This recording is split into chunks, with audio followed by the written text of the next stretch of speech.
Arlo, look out the front window right now. The mountains, they are literally floating in midair. Well, Cathrine, what you are seeing is classic quartz sandstone erosion. Over 300 million years of heavy rain. These giant towers were slowly cut away from the main plateau. To be precise, Arlo, it is 380 million years. Devonian period. Furthermore, vertical joint fracturing caused the collapse of the soft rock, leaving over 3,000 quartzite spires standing like soldiers. Shall I continue? Ahem, right? I was just getting to the Devonian part, Cathrine. The controls needed my full attention. Executing a tight banking maneuver to the port side now.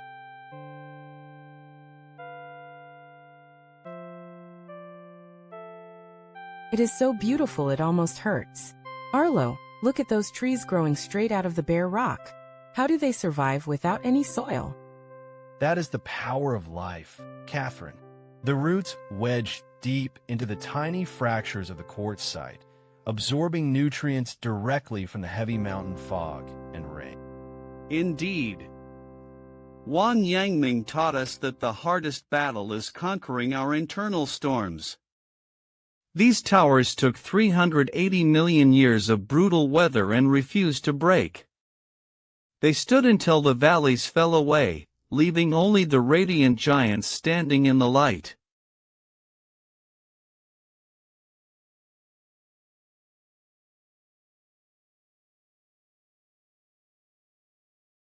Arlo, look down. The earth literally turned into knives.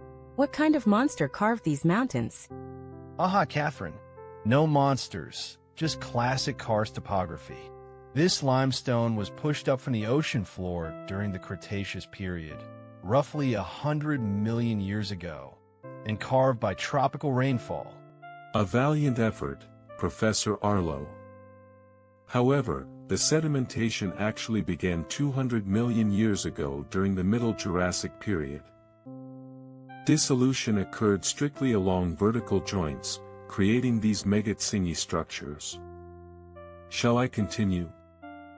I was referring specifically to the secondary erosion phase. Cathrine, the dials require my utmost concentration.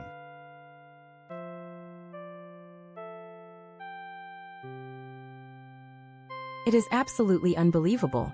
Arlo, how can those beautiful creatures leap across literal stone razor blades without getting a single scratch? That is the wonder of physical adaptation, Cathrine. They have thick, leathery pads on their hands and feet that grip the vertical rock like specialized climbing gear. Indeed. In Malagasy, tsingy means where one cannot walk barefoot. It teaches us that the mind can adapt to even the most hostile environments on Earth. If you find your footing, even a labyrinth of knives becomes a sanctuary.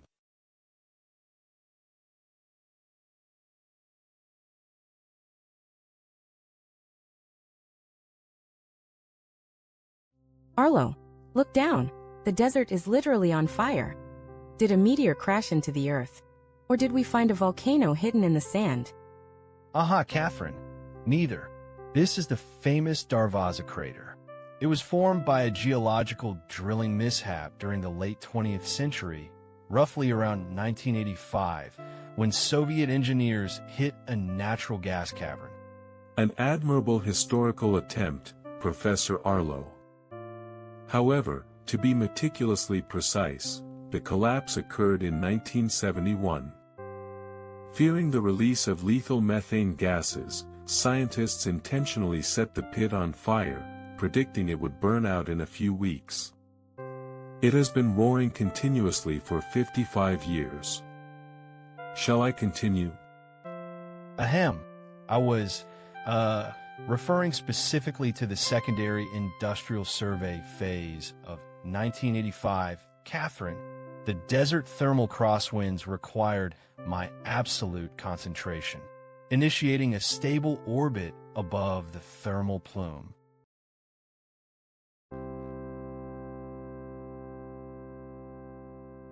It is like looking into the literal center of the earth. Arlo, if it is just natural gas feeding the flames, How can a fire keep burning like this for decades without ever running out of fuel? That is the power of underground pressure. Cathrine. The cavern below contains a massive, deep-seated reservoir of natural gas that continuously escapes through thousands of fractures in the collapsed limestone.